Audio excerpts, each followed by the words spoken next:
in any sort of endeavor to have some level of achievement in it is luck, timing, and hard work / talent in that order. Welcome to May Contribute a Verse. I'm Brenna Jeanneret, rock climber, mom, and kidlit author of The Law of Birthdays, illustrated by Marina Kandra. I'm joined by my co-host Josh Monken, dad, kidlit author, and science communicator, and podcast wizard Jon Seymour, author-illustrator of A Morning with Blueberry. This episode is proudly sponsored by Canadian children's book publisher Tabor Press, where every book sold supports reforestation. Check out Tabor's full catalog at taborpress.com, including titles like Naked, Supermoon, and coming this month, Fungi Are More Than Mushrooms, written by Alicia Gabriel and illustrated by Vivian Sarkany. This nonfiction title will fascinate kids and adults alike. Pre-orders now available. Today's guest is Alastair Heim, author of a few of my favorite books, Hello Door and Hello Tree, both illustrated by Alyssa Colburn. Check out his latest book, Everything is Grape, illustrated by Michelle Tran. We talk about the importance of the intersection of luck and timing and talent in this business, working with the Dr. Seuss estate, and an exclusive read aloud with a super secret book of Alastair's. Before we get started, I do want to note that somehow we lost the second half of Josh's audio. So though I am super chatty, Josh was there asking his signature thoughtful NPR style questions. We just don't really have any of his reactions. That's why the second part of the episode is mostly just me and Alastair. So if you hear us referencing something Josh asked, but are wondering if maybe you missed the question, you totally did. Don't worry, it's not your fault. Hopefully the editing process has retained all of Alastair's gems, and you can enjoy this epic episode. Here's Alastair's verse.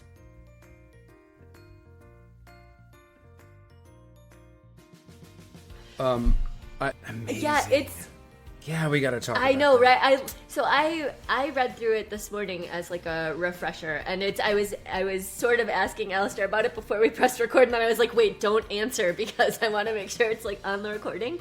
But like how, I guess I have so many questions. Like, tell us about the whole thing, like how you were able to write under, that like Dr. Seuss umbrella, and like what it was like. I want to know everything.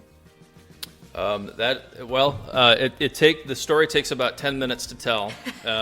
Perfect. Do you want the 50 plus more? Okay, I'll go into it. So, well, thank you guys for having me on too. I'm thrilled to be here. It's very nice to meet you both. So I started trying to write children's picture books back in 2008, after my first daughter was born. And the reason I start there is that the reason that I get to write in the Dr. Seuss sandbox and I get to play in that creative sandbox is like a 12-year journey kind of thing. So that's why I start in 2008 when my first daughter was born, and we started getting children's picture books as gifts for shower gifts. And I hadn't really read picture books since I was a kid. I always loved writing. My job was in creative writing, and but we started getting these books, and I started reading them, and I like to say there were some that I liked and some that I loved and some that I wondered how they ever made it to publication, and I never name any names. Yes. No, I mean, I feel like that experience is so like relatable for so many of us who have kids and are like, yeah, how did this one sneak through? Like, maybe I could do this. And I guess, thank goodness there are ones out there that we all felt like, I feel like I could maybe do this, maybe raise the bar a little, Yeah. Anyways.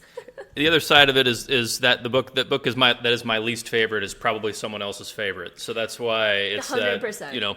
Yep. Great. However inspiration comes, right? So started trying to write children's picture books for about a year and a half, and I'll back up just a second. So my equation for this story is in any sort of endeavor to have some level of achievement in it is luck, timing, and hard work / talent in that order.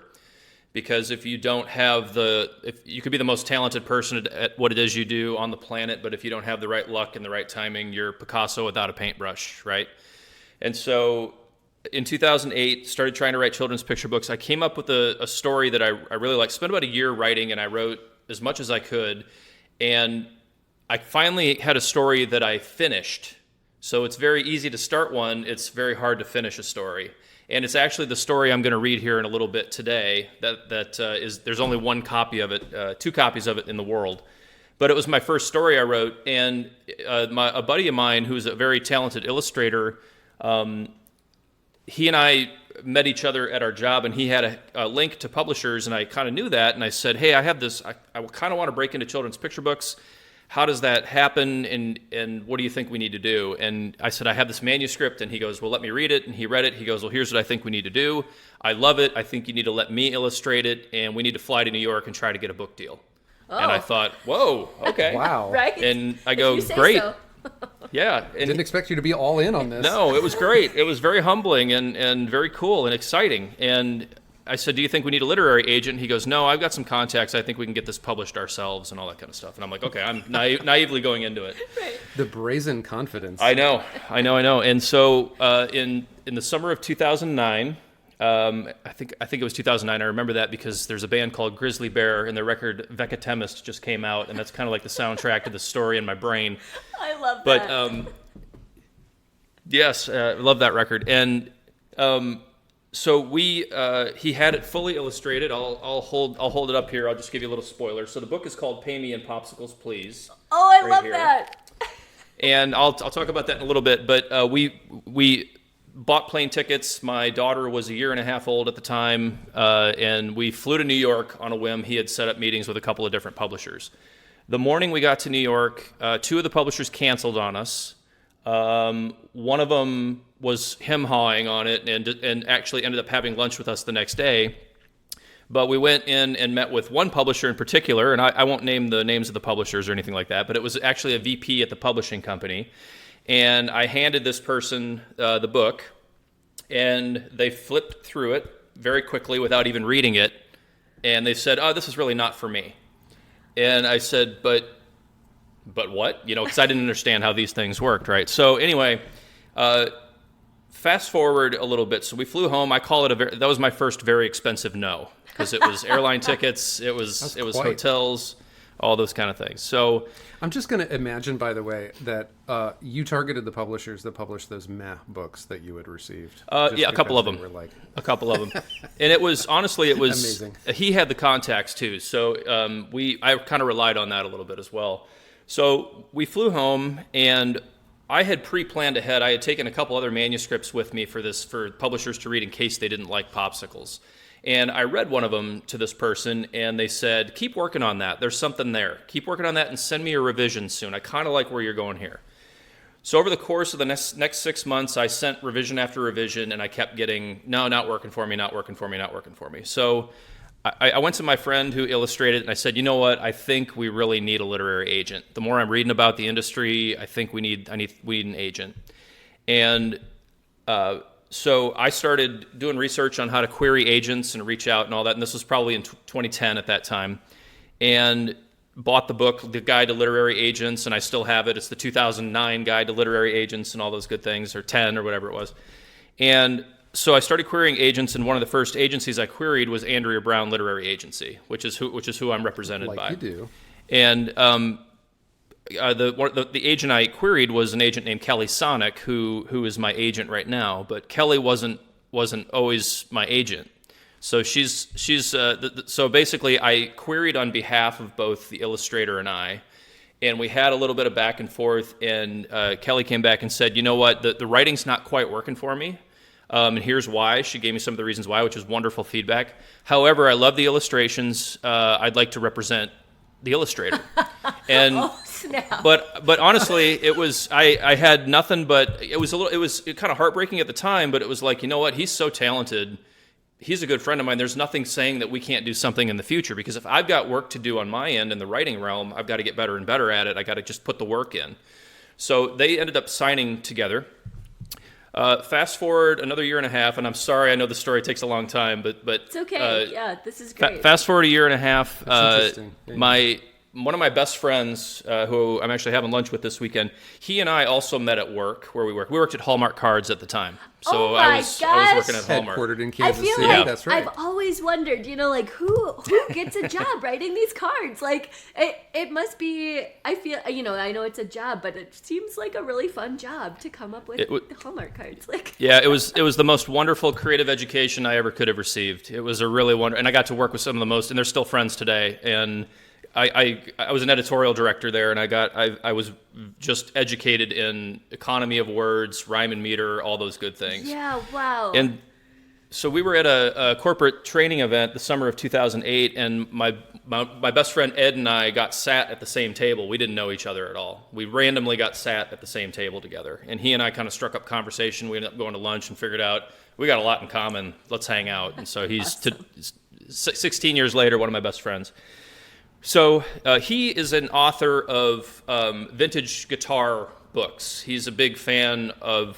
He's kind of the foremost expert on the Chet Atkins Gretsch 6120 guitar, a Gretsch guitar. Oh wow, it's a long story. Very that's a specific. whole other podcast. Yeah. So he wrote books for a publisher out of Pennsylvania about guitars, and we're having lunch in May of 2010 or May of 2011. I think it was May of 2011. I had queried every agent on the planet, and I had heard no from every agent on the planet. It was a constant stream of no, no, no, no, no. And so we're having lunch, and I say, "Hey, man, I'm done. I've tried for a year and a half. At least I can say I tried. Mm-hmm.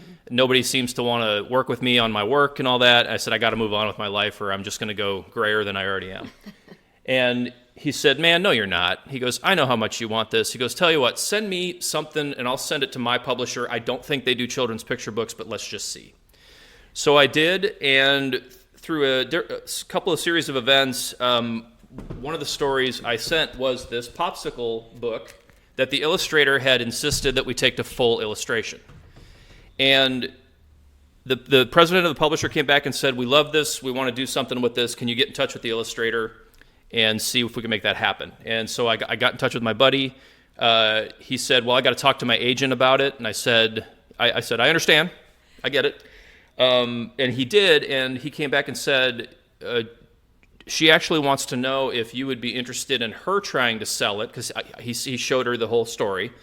Her trying to sell it, and maybe like a one-book contract kind of thing between you and her, which was Kelly. Oh, I said, "That's what..." Who had previously passed. Exactly. Yep. And she gave me the feedback on why the writing wasn't working and things like that. And so I said, "Absolutely, that's what I wanted a year and a half ago. Let's give it a shot." So I reached out to Kelly, and I said, she goes, "I want some revisions made." She goes, "I love the story. I love the twist ending," because there's a twist ending you guys won't see coming, I promise. And it's kind of my... in the beginning of my career, I wanted to be the M. Night Shyamalan of children's picture books, where you could never figure out the ending as it was leading up to it. So I cannot anyway, wait. Because he took it to full illustration, and the publisher said, "We want to publish this," Kelly and I worked on some revisions together. Then in September of 2011, she ended up signing me on as a full client because we really enjoyed working together. So that's great. Had I not, so here's the luck and timing part. Had I not met Ed in 2008 randomly at that table, had the illustrator not insisted upon full illustration, had I not reached out to Kelly and she signed him, had Schiffer not wanted to publish this book, and then, so you see where I'm going with this luck and timing stuff, right? Totally, yeah. So fast forward to 2012, Kelly starts sending out a bunch of my work, and one of the first things she sends out is a story I wrote at the time called You Say Too.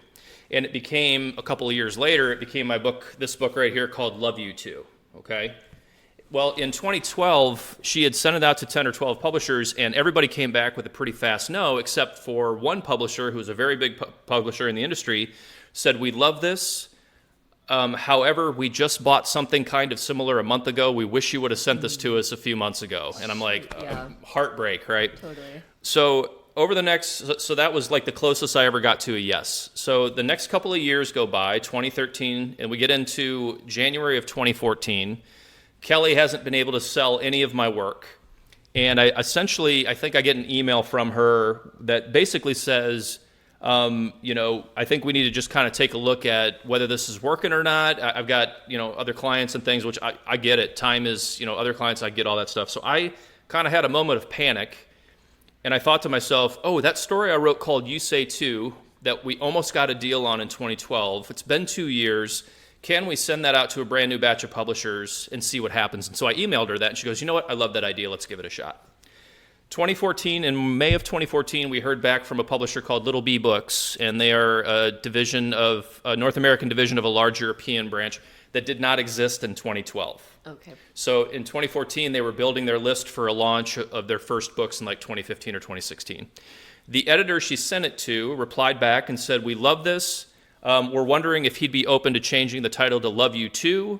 And we want to do like a daddy and a daughter pig, and we want to work with this illustrator named Elisa Coburn." And they sent me a sample of it, and I'm like, honestly, I don't care what you call it. Right. We can call it whatever we want to call it. Go ahead, let's do it. Yes. Yeah, I love it. And so in September of 2014, I got my first official book deal with Little Bee Books. Wow. We're gonna fast forward again. So quickly thereafter, I got a book deal for my second book with Houghton Mifflin. It was called No Tooting at Tea, and then I got a book deal for my book called The Great Puppy Invasion with Houghton Mifflin. And then the editor at Little Bee Books bought my fourth book, which is called Hello Door, which is a retelling. That book. Oh, thank you. That's one of my favorites. Yeah, I love that. Oh, that makes my heart happy. Yeah. That makes yeah. Thank you very much. I appreciate it. The Great Puppy Invasion is what my wife said was her favorite of your books. Well, thank you very much. That makes my heart very happy. I appreciate you guys. Okay, so if just to interject, you were still at Hallmark at this point. I was. Right? Yeah, I was. Yeah, I was there toiling for away. You were about 14 years. I was there. Yep. Okay. Yep. Yeah, just toiling away, continuing to write manuscripts, and sending Kelly new work. Yeah. Time after time, and eventually, it broke through. Yeah, and again, it was very lucky that. Sorry, Brenna. No. I just wanted you to be able to pick up where I interrupted you, because you were saying Hello Door was a retelling of what? Goldilocks and the Three Bears. Oh, okay. Yes. I didn't realize it either. When I wrote it. Because I was like, wait, I'm like, please enlighten me, because I missed a whole thing. If you go to page, let's see here, there's a page that I think it says Hello Bedroom, Hello Robes, Hello Pretty Water Globes. On the edge of the bed, there's a book that says Goldie, Her Story. So it's a little nod to Goldilocks and the Three Bears. Okay. So it's gold loving fox in the Three Doors. That's nice. exactly right. Yeah. Fast forward to 2016. Okay, so the editor who gave me a contract on Love You Too also gave me a contract on Hello Door.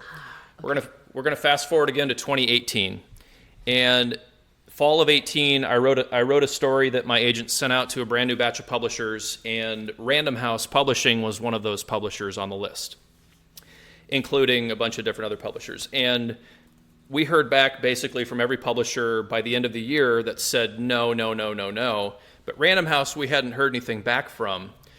Kelly reached out to Random House after the first of the year and found out that the editor she sent it to retired without saying no to the query. I think she retired, and all of her emails got forwarded to somebody else to reply to, that sort of thing. So Kelly spends the next 7 months trying to find out, not full time, she's got other clients. Right. But she's like, I will get you an answer. We're gonna do I'm this. going to get to the bottom of this. Yep.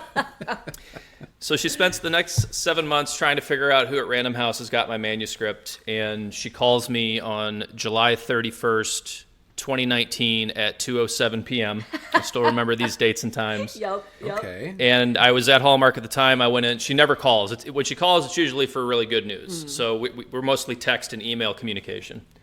So I go into a room. I pick up the phone. She goes, "Hey, how you doing?" I said, "Good." She goes, "Well, do you have a second to talk?" And I said, "Yeah, absolutely." She goes, "Well, I wanted to let you know that I finally figured out who at Random House has the manuscript that you wrote.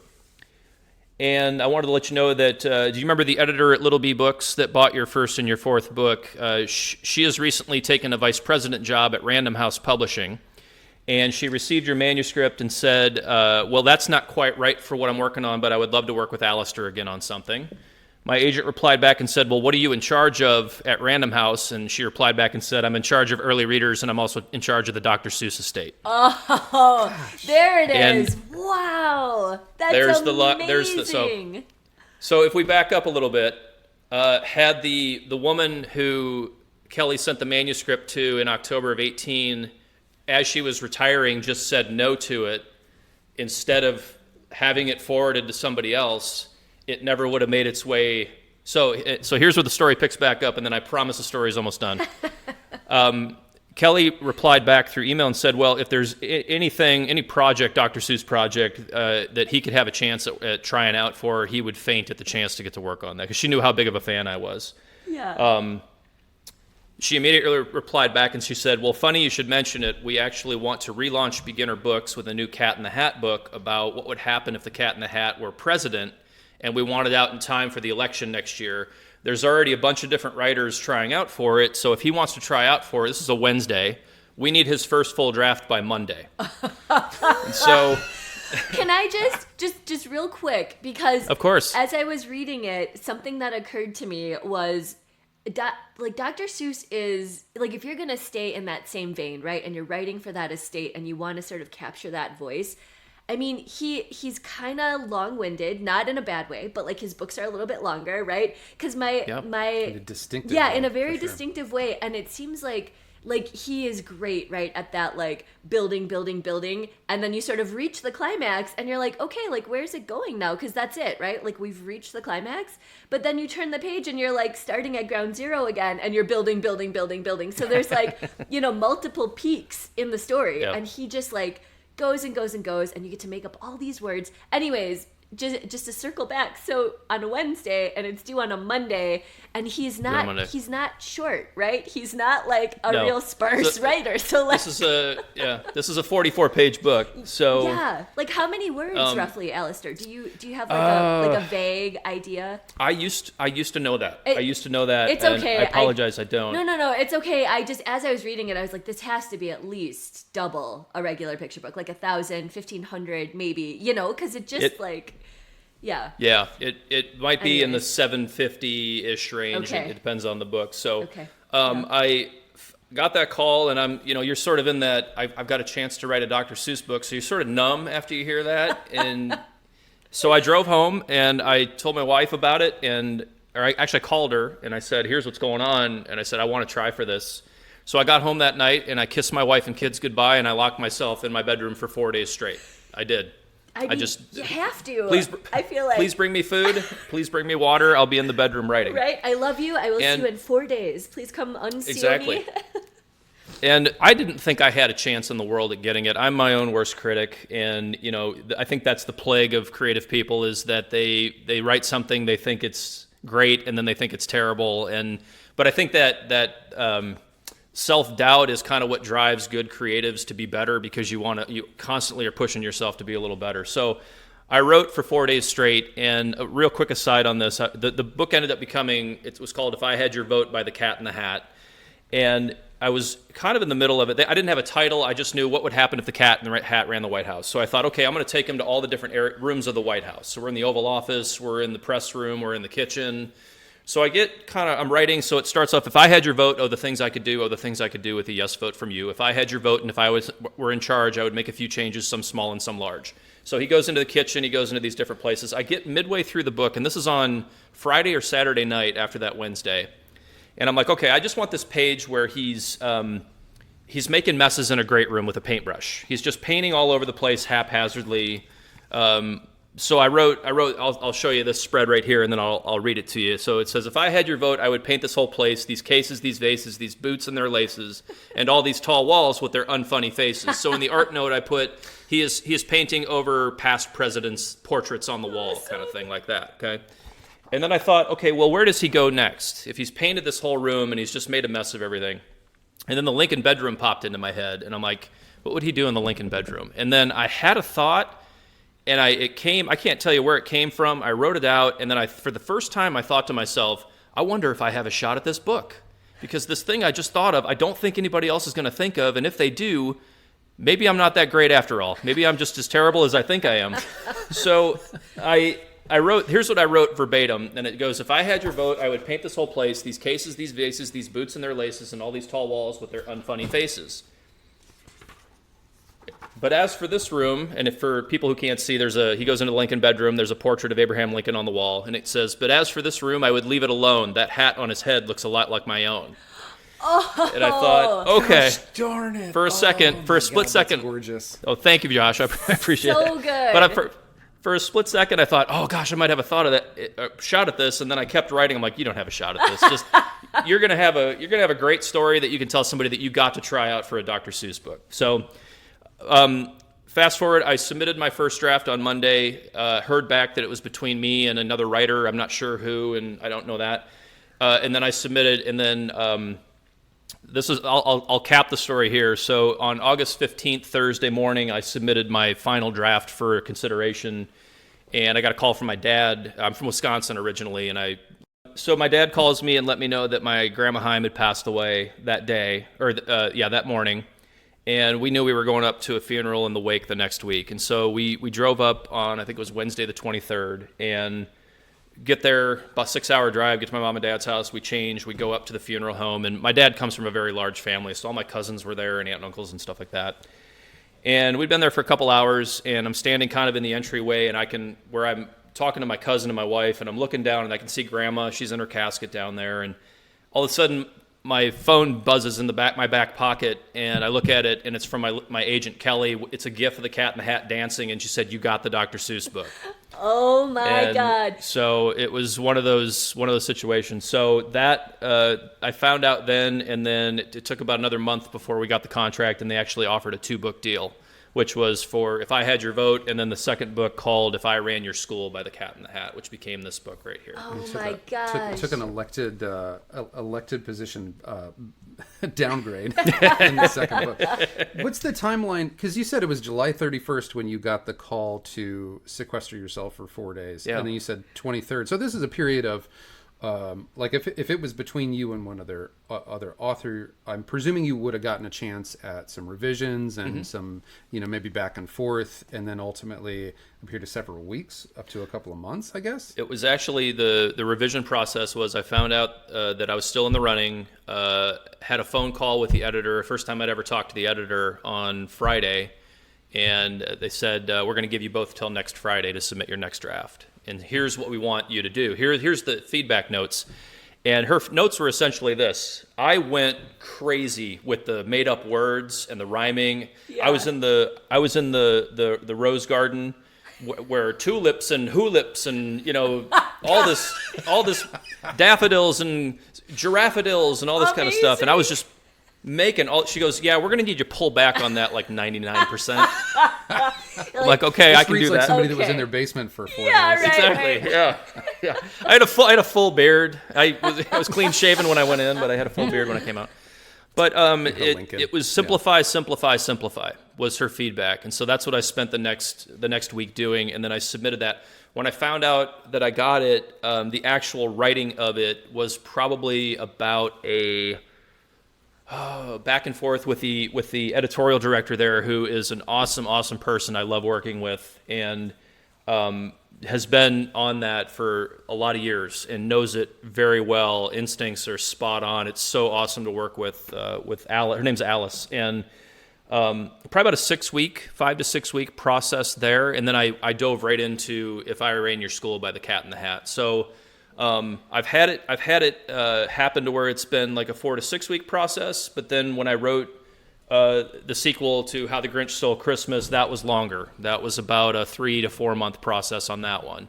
And from a feedback standpoint, real quick, and then I'll stop rambling here. It's not just Random House who gives me feedback; it's also the Dr. Seuss estate. But I hear everything through Random House, and so it's a couple rounds of feedback. But I'm a big believer in feedback. My mantra is the idea doesn't care who has it, and I actually love the revision process. It can be daunting at times going back into it, but as soon as my brain gets in swirly mode or whatever I call it, I don't even have a name for it. It just kind of feels good, and I really enjoy the revision process. Did that answer your question? Josh? Oh my gosh. Or Brenna? Yeah. Okay. Yeah. It answered so many of my questions. I had that was amazing. But so sometimes a 4 to 6 month process. I mean, that's really fast in publishing. It's longer than, like a weekend, like originally. But and so I guess I just want to before we leave the Dr. Seuss thread. So are you their guy now? Because you've written how many Dr. Seuss books now? Because we didn't even talk about the one that you sent us, which is the new one, If I Drove an Ice Cream Truck. Yeah, I've written 1, 2, 3, 4, 5, 6 7. There's a one called, I've got a couple of board books I wrote a few years ago. One's called I Am the Cat in the Hat, and the other one is called I Am the Grinch. That comes out in October. I think I have, I've written, there are 7 books that are out. Let's see here, 1, 2, 3, 4, 5, 6. There will be 7 books that are out. And then actually, are you familiar with these books, the big green book of beginner books, the big blue book of beginner books? There's a bunch of sort of anthology books like this. Oh, cool. So if I ran your school, was in the big violet book of beginner books. So I actually count this one as one of the books too. But I think I've worked on 8 or 9 so far. I know the number, but they have other folks who get to play in the Seuss sandbox as well. But I hope they keep emailing me and asking. And the other cool thing too is that I've had a couple ideas that I've sent to them because I didn't know. I said, can I send you guys ideas too? And they're open to that as well, which has been really kind of fun and cool. But they said, know your place. Yeah. This is the Seuss estate you're working with. That's amazing. Yeah. How very dare you? Yeah. Right?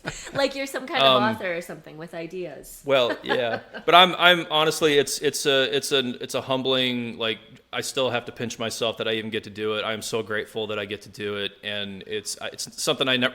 When I was, writing this first thing back in 2008, I couldn't have imagined, that this would even be a possibility. You know what I mean?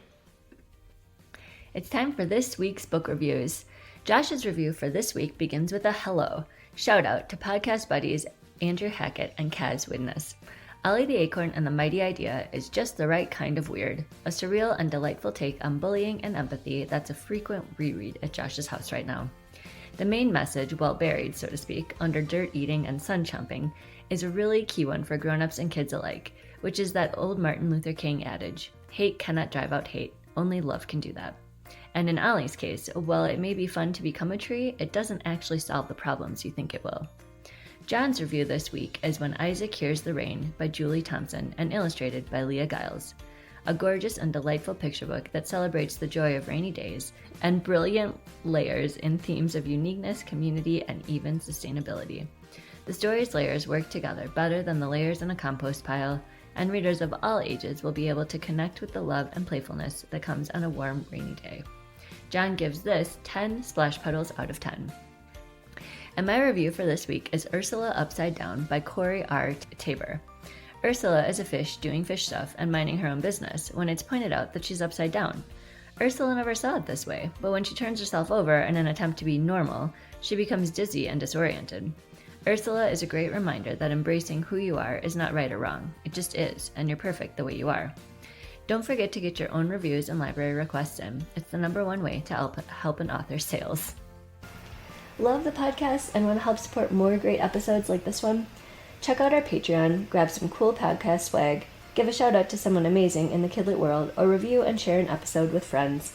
And now, back to our show.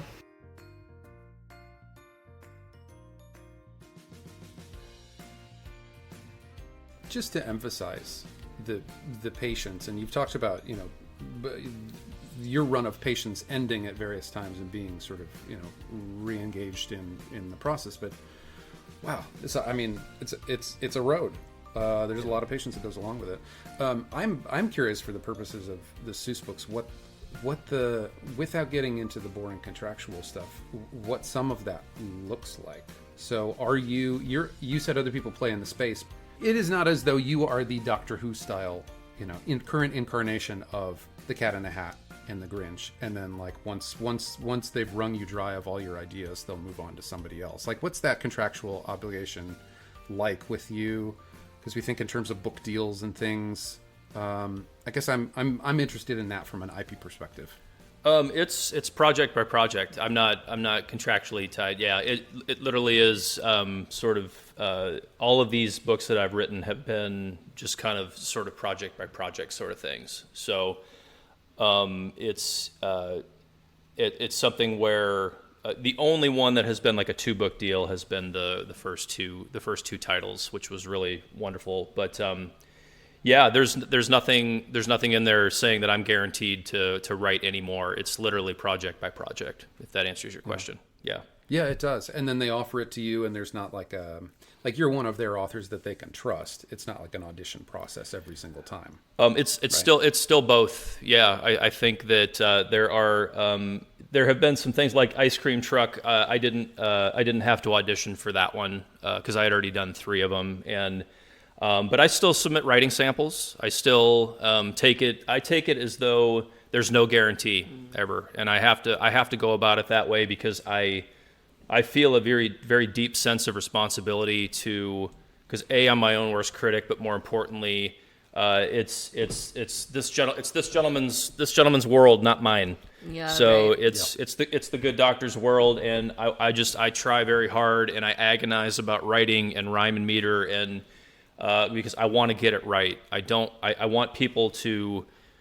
Even if they don't know who I am, wonderful. But if they're reading a book and they say, "Boy, I really like that Dr. Seuss book," I've done my job. Then that's when I know I've done my job, and I push myself very hard. I used to have brown hair. I don't have brown hair anymore. For the listening audience, It was that Thursday that you went into the room. That was your last day of brown hair.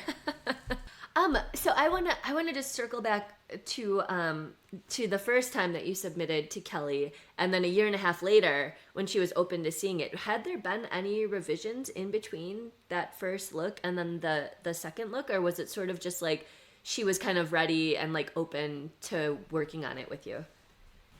Especially because the illustrations were good. Yeah. The full manuscript. I had not done any revising on that. I think there was the interest because there was interest from the publisher. So, sometimes that's sort of there might be something here. Yeah. If somebody else is interested. Well, and again, with the luck and timing, right? Because, anyone out there who's listening and you're querying and you're just like, I thought this was the one, or like, I can't, I thought this agent would like love this thing or whatever. You never know what's going on that other end, and this is a great testament to that, because like a full year and a half later, and yeah, you did have interest, so like sometimes that's the thing, but also timing, luck, like whatever, maybe they read it like 6 months from now, and that's the time that it like clicks. And then also, so I don't know how long Kelly has been an agent, but if you queried back in what was it 2010? Is that what you said? Originally 2010. Yeah.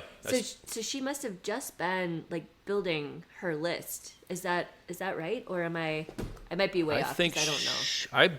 I believe, and I don't want to speak out of school, so I'm going to go to kellysonic.com. and just I double believe check. she had been in it for a few years. She had established clients and things like that. My screen didn't go weird, did it? I just minimized my window there. Am I back? Okay. Yep. No, you're good. Yeah, she'd been in it for a few years, and I think she'd only been at Andrea Brown a couple of years though, because she had been at a different agency prior to that, and then prior to that, I believe she was an editor for a publisher, if I'm not mistaken. But I might be. There's history of Kelly out there that can be validated. Yeah. Confirmed. So I guess the reason I ask is just because you did get detailed feedback. You did get like that. I like this. This is, and Andrea Brown is one of the top literary agencies in kidlit across the board, and Kelly has been there for a while now. Like, she's one of their senior agents. So I just wanted to put a spotlight on it because, also, like, if you're getting passes from these bigger agencies or these more well-established agents, it's because they have been in it for so long and they just maybe don't have the bandwidth. But, starting out, sometimes that's helpful too, and you were able to get some feedback, which is like amazing and so gracious on their part. Yeah. I'll piggyback on a couple of things. The first thing is what I call the bad breakfast syndrome. So if you send somebody a manuscript and they've eaten something that doesn't settle well with them for breakfast, they could just easily say, I don't feel well. This is a no from me. You could send them the same thing, months later, and it could be a different situation. But the luck and timing piece of it is right place, right time is a very, very real thing. Regarding who I was querying, that actually is something I took into consideration back 15 years ago when I started querying was, do I really want to go after these really well-established agents out there? And there's maybe a few. I always tell people, you know what, shoot for the stars. If there's somebody you want to query, you may have the thing they're looking for. Yeah. But I will tell you that from a bandwidth standpoint, it's make sure you're looking at some folks who haven't been in as long too, because there's a hunger there, there's a drive there, there's maybe more time there, so you can actually get some honest, concrete feedback from people. And honestly, just because someone is super well established doesn't mean that they're gonna have the client that publishes the next bestseller, because you don't know where those bestsellers are going to come from. So, if you are, I think everybody wants the established, dream agent, I'll call it. And I've had one friend who I told shoot for the stars, and that actually happened. And I said, wow, that's amazing. And it was I don't know did you guys read the book Mexikid? Yes. Okay. Pedro Martin, it was a friend of mine, and we had lunch right before the pandemic, and he was trying to figure out how to break in himself. And the only piece of advice I gave him was just shoot for the stars. Yeah. Here's a couple literary agencies to look at. Go shoot for the stars. And I got a note from him during the pandemic. A year later, he goes, hey, just want to let you know you told me to shoot for the stars, and I did, and I got my agent that I wanted. And I'm like, that's great. And you know what that book has done, and I'm thrilled for his success, and it's a wonderful book, and it couldn't have happened to a nicer guy. So sometimes those shoot for the stars, that advice actually kind of helps a little bit, but it's the exception, not the rule. No, for sure. totally. Yeah. And there was, it's really heartwarming to note, I guess, that you were a little part of his sort of journey to the stars, in the same way that other people, like Hallmark colleagues and things, were we don't do this alone as well. Nobody does this alone. And I'm a big believer too, Josh. Sorry to cut you off, Josh, if I cut you off there. I'm a big believer that there's a pay it forward element to this industry as well, that I want everybody to be successful. If you have a good story to tell, I want to see that story published. And so if people ask me for advice, I always tell them I don't have expertise, I've got experience, because there's no guarantee that just because we're friends and I can tell my agent about you that she's going to connect with your work. But you have to do the work to align yourself for any kind of serendipity to happen. So you got to put in the hours. You have to just keep writing. You have to read, pay attention to what's going on in publishing. But I'm a big believer in pay it forward. Nobody does this alone. I told you my story about all the people that were there for me, and my buddy Ed said, I basically told him I quit, and he said, no, you don't. Yeah.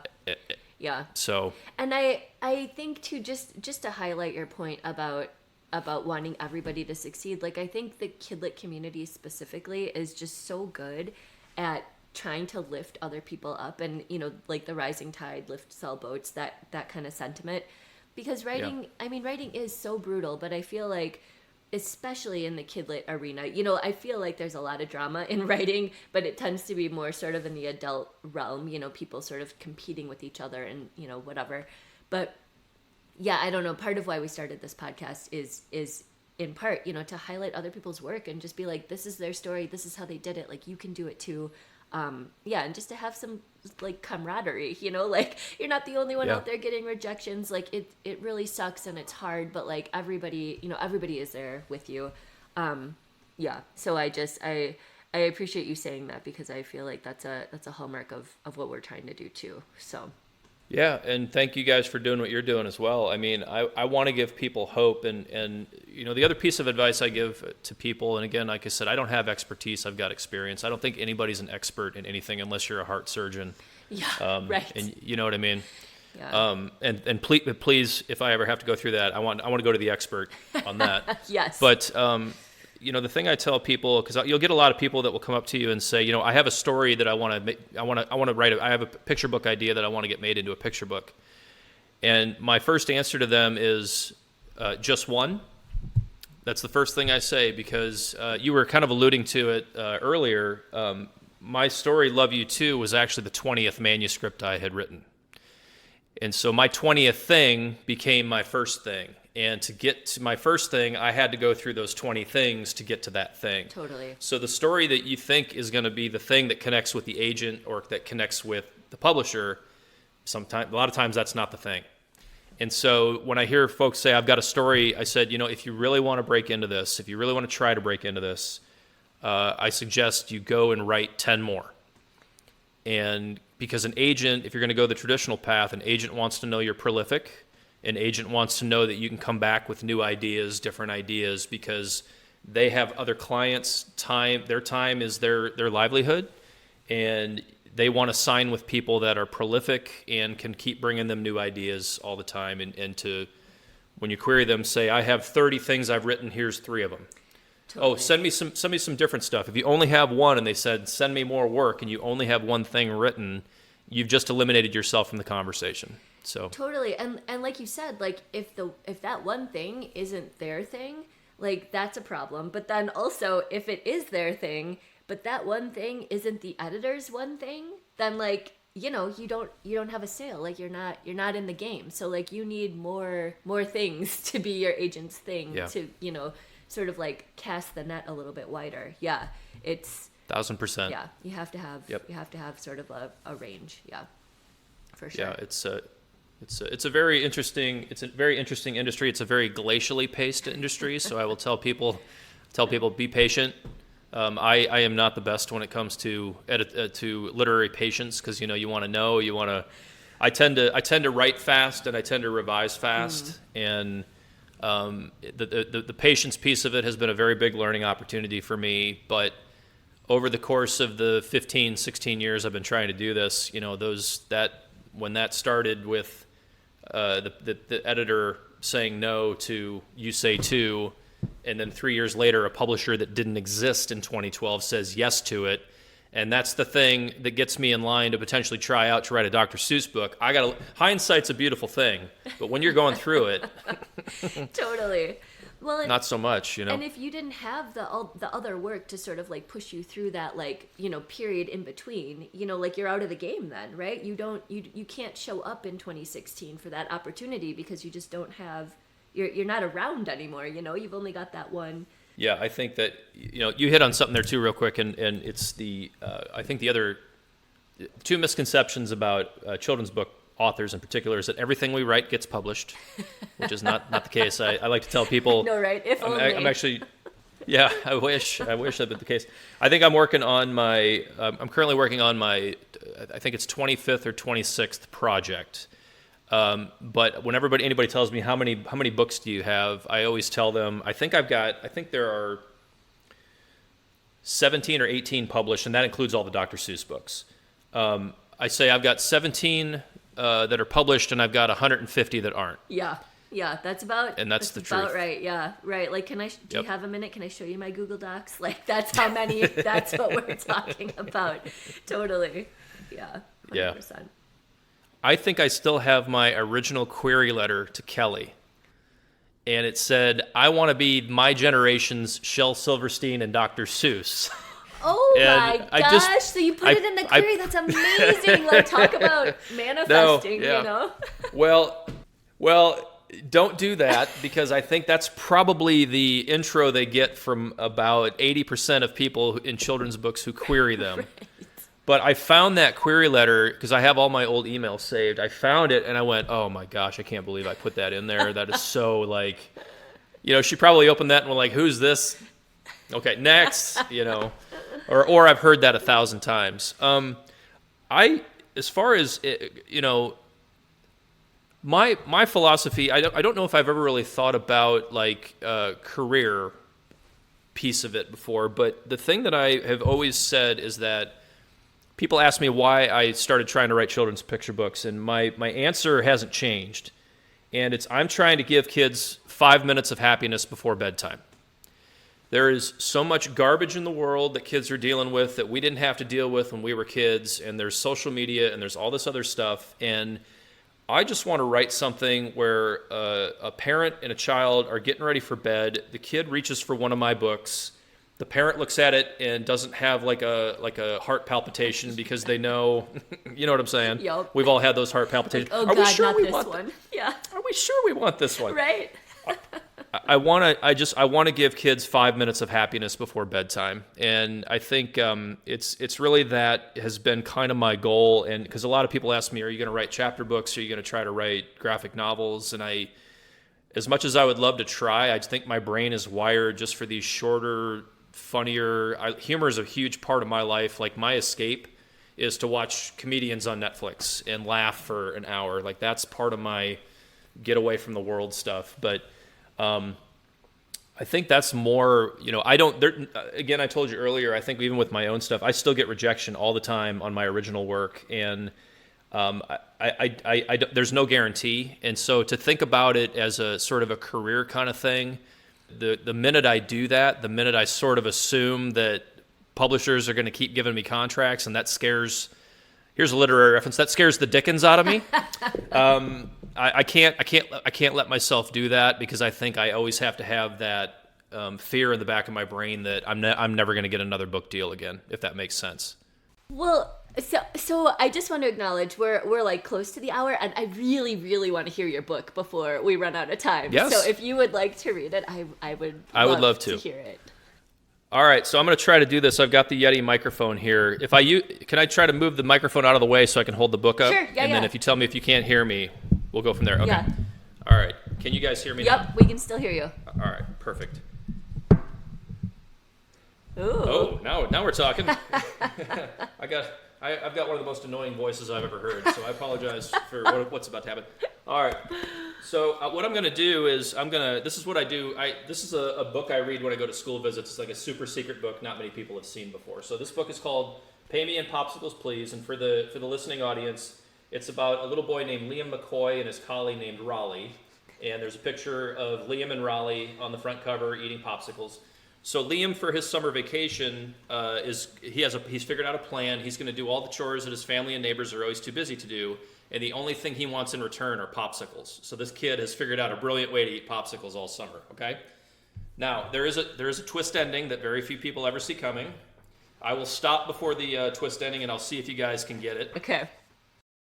All right, and then so I'm going to show you the pictures here. I've got the book memorized, so I can just show you the pictures here. So. Liam McCoy is an 8-year-old boy who lives in a typical city. He's thoughtful, hardworking, well-mannered, warm-hearted, delightfully charming, and witty.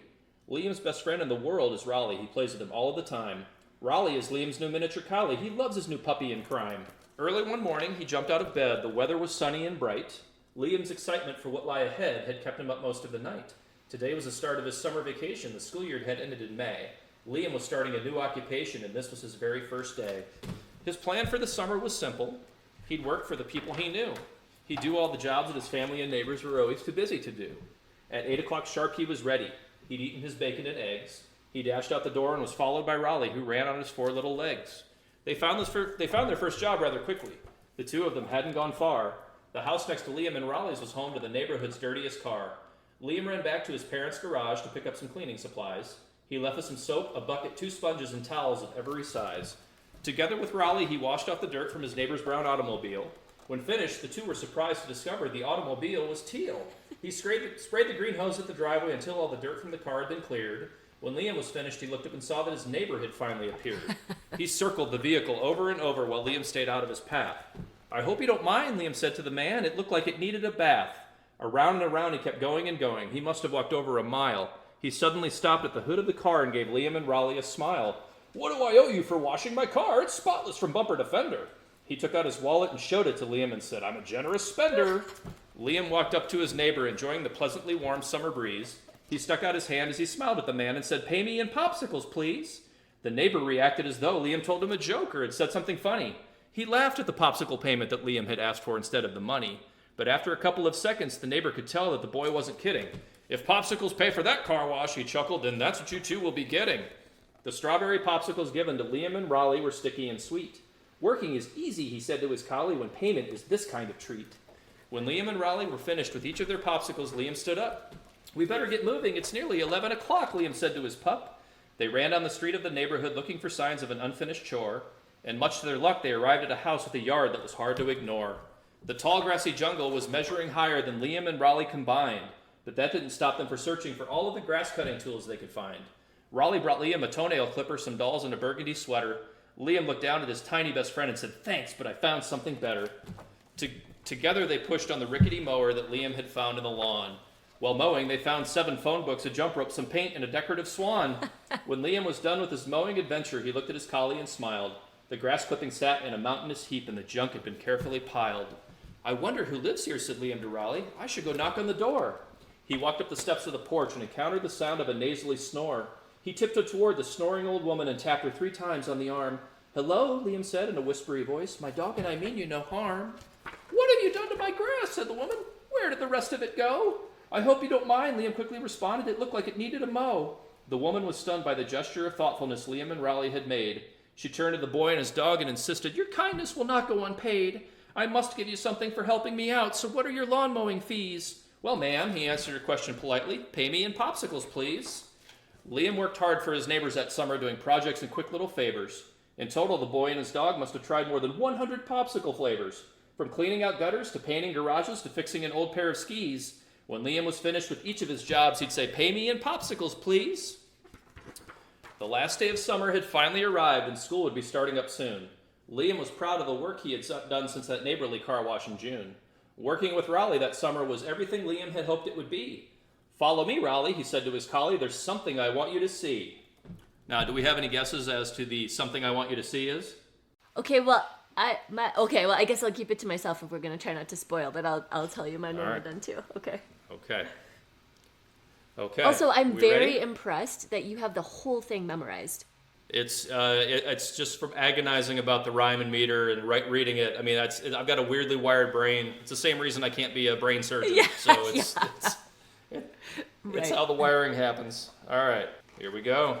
Liam ran up to his bedroom and opened the door so that Raleigh could enter. The collie ran into the room and discovered a polka dot box in the center. "I wanted to make you a gift," Liam told him. "It's taken me thousands of licks." He opened the present for Raleigh and shouted, "It's made out of popsicle sticks." The doghouse was red and had windows, along with a sign on the front that said Raleigh. "I worked all those neighborhood jobs just to make it for you," Liam said to his collie. Raleigh was so overjoyed that his owner had built him the fancy new place. The collie said thank you to Liam by giving him dozens of licks on the face. Oh. Later that evening, while Liam was eating the dinner his mother prepared, he fondly remembered the summer adventures that he and his collie had shared. After they'd eaten, his mother stood up from the table and took Liam's plate. The meal she cooked for his last night of summer had tasted especially great. Liam relaxed in his chair as his father wiped sesame seeds from his shirt. His mother came back to the table and asked, "Would you care for a little dessert?" She held up a colorful carton and told him, "I bought you a package of these." He winked at his collie and said to his mother, "I'll pass on the popsicles, please." So, Josh, bravo, nice guess. Oh, did you? Oh, you got it. Very good. Mine was in a similar vein, but I did not. Yours was much better. I was thinking maybe he like collected all of the grass clippings and like the dirt that he had washed off the car and made like, I don't know, like a pen for, I don't know, like a grass thing for Raleigh. But that is way better. Oh my gosh, that's so cute. Yeah, thank you for letting me read that. I appreciate you guys. Oh my gosh, yeah.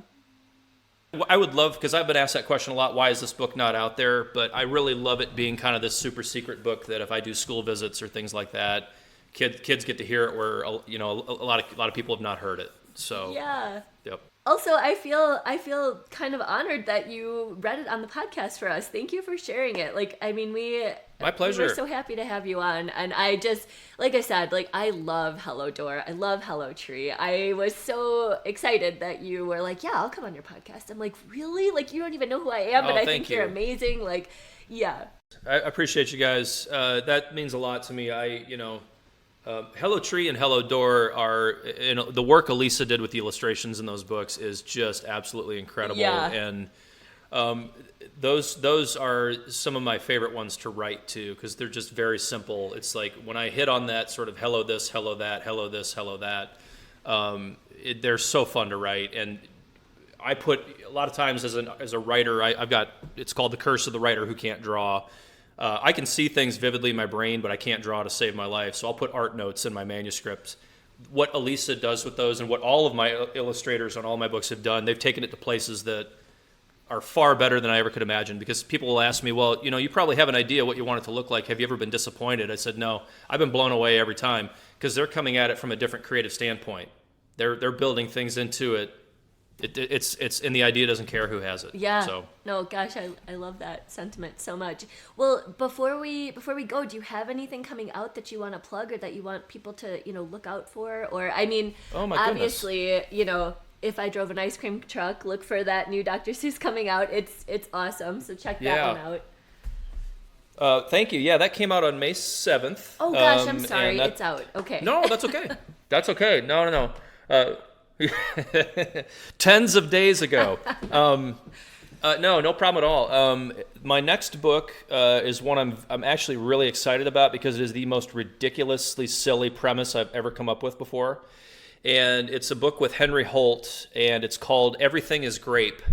And it is about a character who thinks everything they see is a grape, much to their friend's consternation. There's a kid sitting on a park bench, and it is illustrated by the incredibly talented Michelle Tran. And it was I cannot wait for people to see it. It is so much fun. But essentially, this one little kid is sitting on a park bench, and this other little kid comes up and is holding a grape, and they say, "Is this a grape?" "Yes, it looks like a grape." "I guess you could say it is in grape shape." And then they keep walking along, and they get to the part where they're like, it gets more ridiculous and more ridiculous to where they actually find themselves at a zoo, and they're looking up at a giraffe, and he goes, "Oh, that's a tall-shaped grape." And they're like, "No, that is a giraffe. No, that is clearly a giraffe." And the next page, they're on the giraffe, and the kid goes, "This tall-shaped grape is something," I can't remember what it says, and the other character goes, "How did we even get up here?"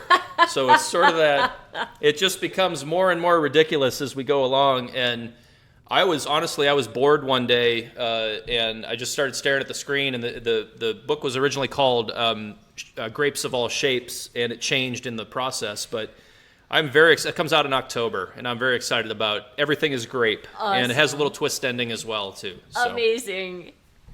Yeah, right. Oh my gosh. Well, I cannot wait for that one. We will put that in the show notes for people to look for and just where to, thank you all so the much. places to find you. And thank you so much for coming on. This has been I don't know. I really just enjoyed the whole history of everything and how you ended up writing for Dr. Seuss. And just thank you for sharing this time with us. It's been awesome. My pleasure. I really appreciate you guys being open to it, and I appreciate Brian for the shout out back in the fall. And he's such a good person. And thank you guys so much. This is a really great way to kick off a holiday weekend. So I appreciate you both. Totally.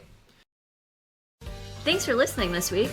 Find all of our episodes and other associated links and information at linktree.com/verseshow. Or reach out to us on Twitter. Thanks again, and we'll see you next verse. Bye!